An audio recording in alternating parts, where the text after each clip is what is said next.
Hi there, this is Dr. John, your physics and math professor.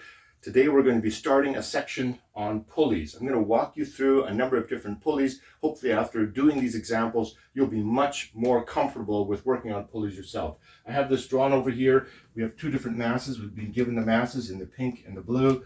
What we want to do is we want to find the acceleration of the system. Of course, the acceleration of this mass downward will be the same as this mass upward, or the other way around. If it's going this way, this one will go upward. The acceleration of the system will be the same, and the tension in the rope will be the same. The tension in the rope, T, is going to be the same there as it is there, because this pulley just transmits the tension from going this way to going this way, or going this way to this way. It just redirects the tension. It doesn't change the tension at all. So once you've found one tension, you've found all the tensions. And I'm going to do this calculation with these masses, and I'm not going to plug in the particular masses until right at the end. If you do problems this way, you're going to find it particularly useful because you're going to see that you've done it correctly before you plug in the actual masses. So let's start working on this one. The very first step, I'm going to write that out here. I've written it out for you because it's so important. On these pulley problems, assume a direction for the acceleration. I put A in there because that's something that we're looking for. We're looking for the acceleration. Assume a direction, and in practically all cases, if you're wrong, the acceleration will be negative, which means you've assumed wrongly.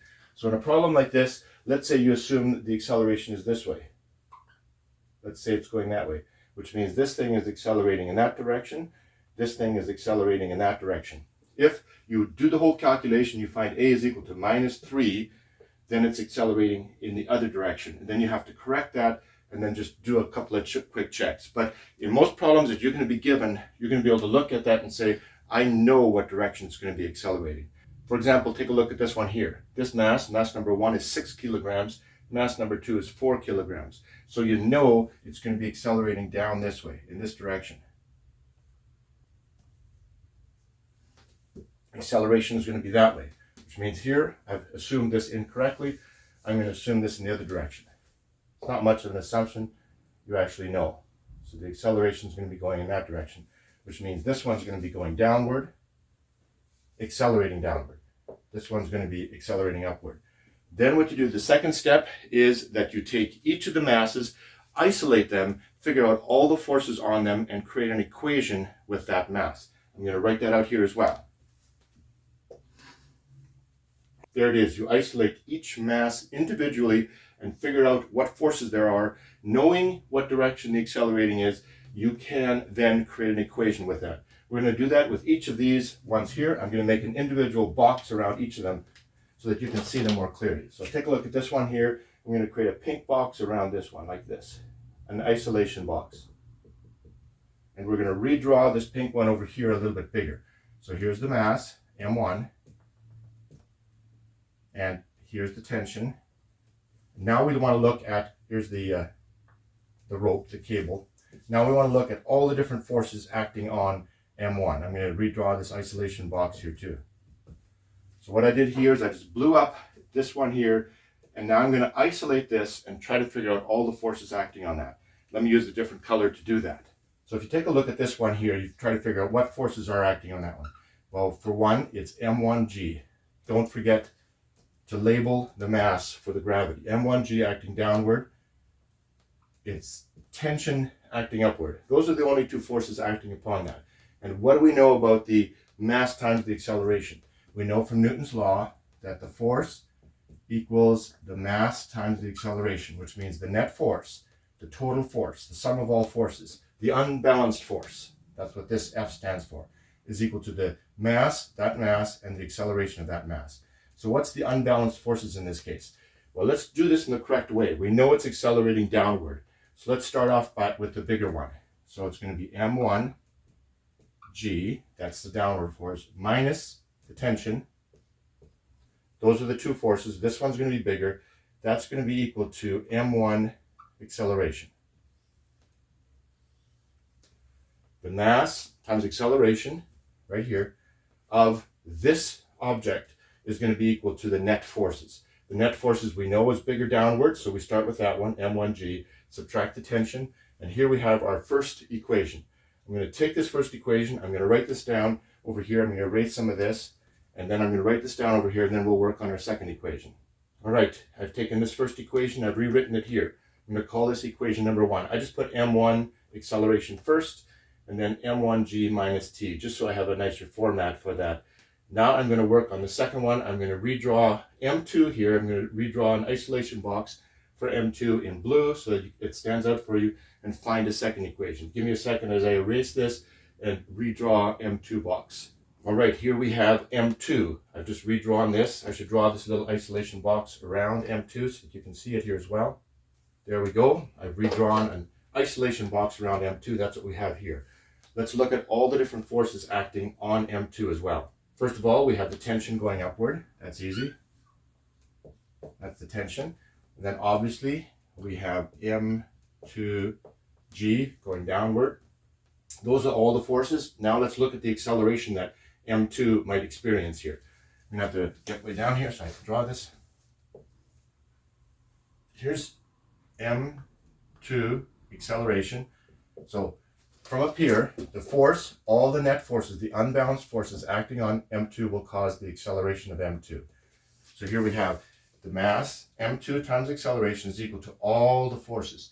And we know it's accelerating upward. So let's take the tension first, since it's bigger, minus m2g. This is the mass times acceleration is equal to the tension, which is bigger than m2g because we know it's accelerating upward.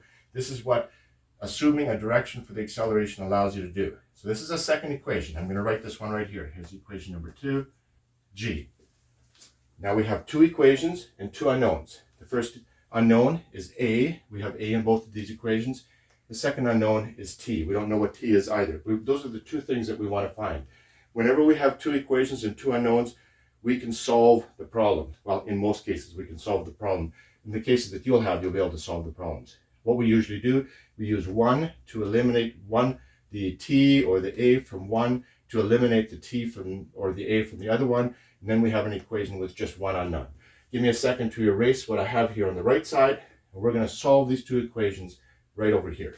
All right, I'm back. I've just rewritten these exactly. I've just copied them. First equation, m1a is equal to m1g minus t. Here, of course, this part is bigger than this part, and this part, the tension is bigger than this one, the acceleration here. So I've just rewritten these, equation 1 and equation 2. Now we want to get rid of one thing in one of these, in these 2 equations, so we just have 1 unknown. One way we can sometimes do it is by adding, dividing, or multiplying the 2 equations by each other. Another way is to solve for 1. Let's say we solve for t and then plug that into here. We can do that as well. But in this case, you may notice if this is over this, and then if we happen to add these 2, we can always add the left side to the left side and the right side to the right side. We're adding an equal thing to both sides, so it shouldn't change. There should still be an equality. So let's do that. We can take this and add this, and we can take this and add this. There's still an equal sign in between there. So this would be m1. I'll actually do a little bit of math here right away. So this is going to be m1 plus m2 times acceleration. I've taken out the m1 plus m2. Hopefully you're okay with that. I've jumped 1 step here just to put this together. That's going to be equal to, here we have this equal sign. We have a minus t and a plus t. Minus t and a plus t. Those will cancel with each other as we add. And we're going to have these 2. So we're going to have m1g minus m2g. Notice here again, you have something similar. You have g's in both of these, and you have m's in both of these. So I can take m1 minus m2 times g. I've taken this here and created it into this. Now notice we have this is equal to this. What if we divide both sides by m1 over m2? Like that. That will get rid of this, and it will make it so that we've solved our problem. So this will be now the acceleration is equal to this. I'm going to write the acceleration down lower here. The acceleration is equal to m1 minus m2. m1 is bigger, so that's actually a positive number. And then adding the 2 numbers, and then multiplied by g. Give me a second to erase this. I'm going to rewrite this equation up here, and then we can put the numbers in there. All right, I've erased this. I've put the acceleration equation here. This would be the equation that we use these 2 equations to find. We could actually write this in here if we wanted to, but I'm just going to use this once to solve this problem here. We can put the numbers in now for, notice here we have something, before I solve the problem, we have something interesting. On the top we have the masses subtracted from each other, the heavier one subtracting the lighter one. So this is almost like a net force. Can you see this? This is almost like a net force. That times gravity gives you like a total force, because you're subtracting, because this force is going the wrong direction, this one's going the right direction. And this is like a total inertia. Inertia is what keeps you from moving. It's the total mass in a sense. So this is like the total mass, and this is like the net force. So in a way, it's the acceleration is equal to the net force divided by the inertia, or the total mass. It totally makes sense. You're going to find most of your, if not all of your pulley problems are going to come up with this kind of a thing, with a total mass in the denominator and then some sort of subtracted total mass in the top. If you have this form, you know you're probably on the right path. You may not be completely correct. You may have made a mistake somewhere still, but it looks like you're on the right path and you've probably got the equation correct. So let's plug in the numbers now. This would be 6 minus 4, which is 2. So the top will be 2. 2 times 9.8, that's gravity, divided by the total, which is 10. This answer is going to be about this. This is about 10 over 10, so it's going to be about 2. Always do a rough estimate in your head, and then use your calculator. And if your rough estimate is pretty close, then you at least haven't made a dumb calculator mistake. On my calculator, I got this is 1.96 meters per second squared. So that's the acceleration. I'm going to write that up here. Acceleration equals 1.96 meters per second squared. Now, of course, we have to look at significant figures. In this case, we don't care very much. This is probably one significant figure. We haven't focused on that in this problem, but if this was one significant figure, you'd call it 2. If this was 4.0, you'd call this 1. You'd still call this 2.0. So it's probably going to be 2.0 if you wanted to do some sort of significant figure, assuming these are 2, even though they look like they're 1. But that's not the focus of this problem right now. Now we've got the acceleration. I'm just going to leave it at 1.96. The other thing we needed to do is the tension. Well, remember we have these two original equations, one for each of the masses. The tension is involved in both of those. Now that we have a solution for A, we can solve for tension. We can take whichever one of these is easier. They're both about equally easy. And just simply plug in the mass, plug in the acceleration, and solve for tension. I'm going to erase this, and we're going to do that in 2 seconds. So here I took equation number 2, put it up here. Let me solve for tension. I'll just take this and move this to the other side. So it's going to be tension is equal to, I'm leaving this tension on this side, it's going to be equal to m2 acceleration plus m2g. Or we can combine m's here, m2 acceleration plus g is equal to the tension. There's a tension equation. You would get something very similar, but of course with the different masses, and you'd probably have a minus g for this other one here if you use the other one. Just very, very similar. We can plug in the masses here. Mass 2 is 4. This is going to be 4. And the acceleration is 1.96. Too many significant figures. Plus 9.8 is equal to the tension. And let me check my calculator. I'm getting 47.0 newtons.